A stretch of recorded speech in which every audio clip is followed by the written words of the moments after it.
just congratulations to our opponent USC for beating us today. They came out and they played very, very well.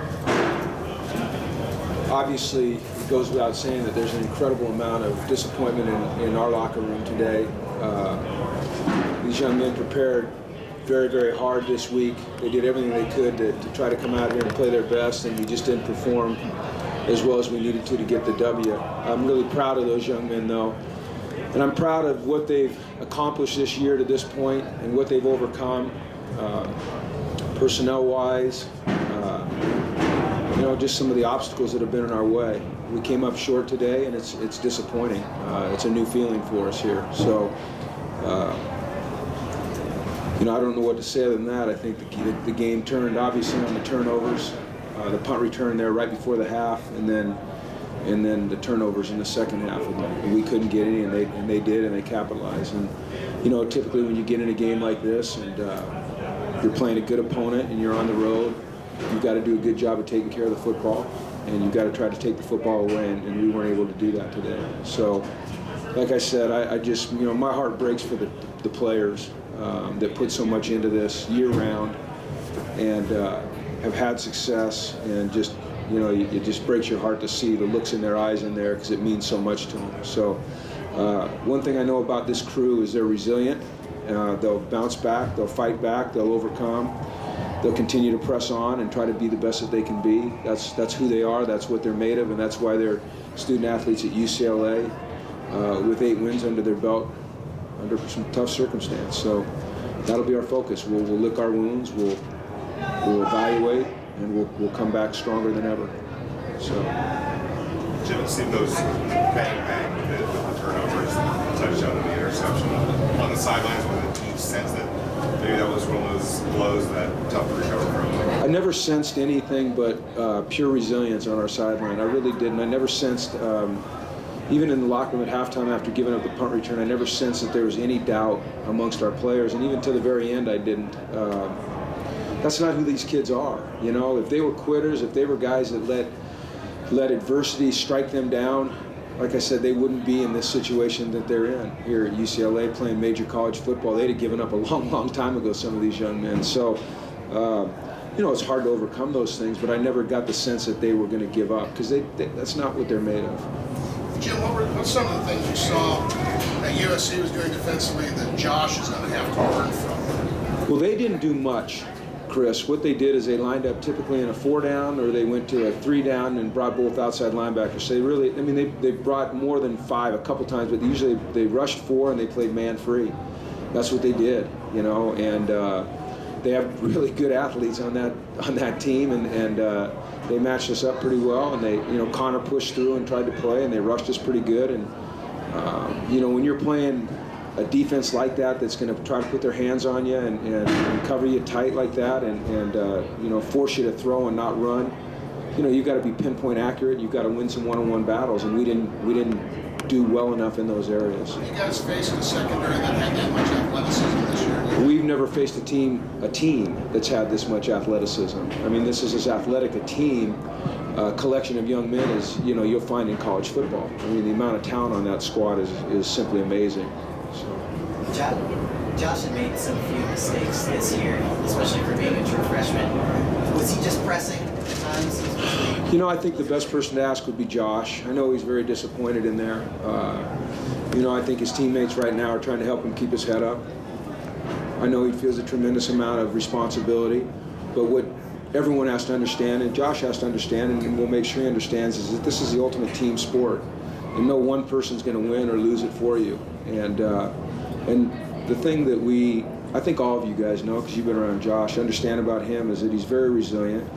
He learns from his mistakes, and he's incredibly determined. And he will come back, and he will be much, much better having gone through this experience here at the Coliseum against a really good team with a lot on the line, and probably not playing as well as he would like to. Do you say anything to him in particular? Well, I say a lot to everybody. I try to talk to every single player after the game, win or lose. So, yeah, I talk to Josh a lot. What was the plan on punts with our line? Well, trying to keep it away from him or make him move to catch it, and I thought we did a nice job other than one. And you know, there was a questionable clip on the side there, but they didn't call it, and we needed to do a better job there. The problem with that series is they got us backed up, and you know, they had field position, and we didn't get the kind of kick that we wanted. And you know, the more times that guy touches it, that you know, it's playing with poison. I thought we did a nice job against him, except for that play. But those except for plays are certainly a difference.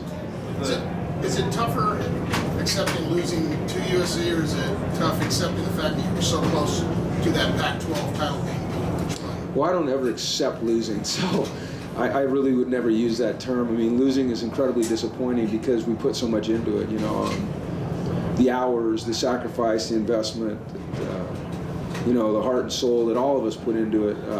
And when you come up short, it's you know, it's not a good feeling at all. And so it's just losing, you know, losing. What would be more disappointing then? It's a hypothetical. I don't know. I'm disappointed that we lost. You know, that's what I am. I'm disappointed for our players. I'm disappointed for our fans. I'm disappointed for our coaches. You know, I'm disappointed for everyone that supports UCF football that we couldn't get out here, come out today and get a 4th win in a row on these guys. You know, that's what I'm disappointed about.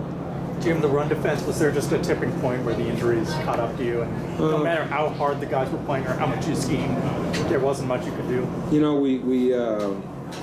we've gotten better at playing the run. Today they got some things on us.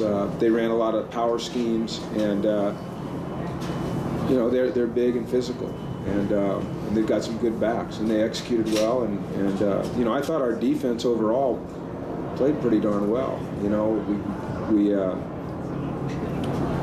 I think we had held them to 20 points before that last touchdown. You know, powerful offense like this. So, but we've just got to continue to look at things, evaluate it, and figure out how we can get better in all areas, and that's what we'll do.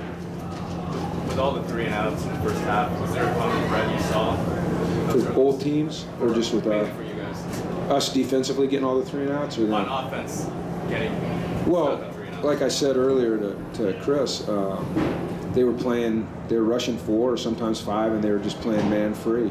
And you know, when you're playing a team that's doing that and they're committed to stopping the run, you got to get open quick and you've got to make pinpoint accurate throws. That's the key. And you know, they made it tough on us.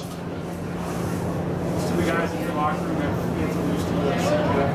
Tell them anything in particular? About losing to USC? Well, there's not many in there that have. You know, I certainly haven't, and it doesn't feel good. I think your message is the same, you know, after any loss, is that, you know, how are you going to deal with it? That's the key, you know. Are you going to let it destroy you, or are you going to let it motivate you? And that locker room was filled with young men that will be motivated by it, you know. And it's just always hard when it's the last game of the year. You know, now we've got a bowl game, but we've got some time between that, so it hangs with you. You know, it doesn't. You don't have anything else to focus on right away that can take the sting away. So.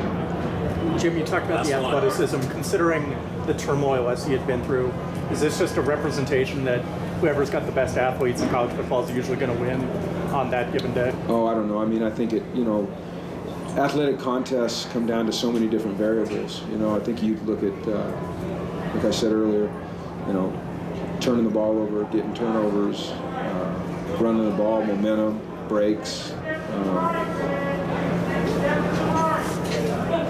I don't really know how to answer your question. I'm sorry. All right, thanks, Jim. Can I just say one thing?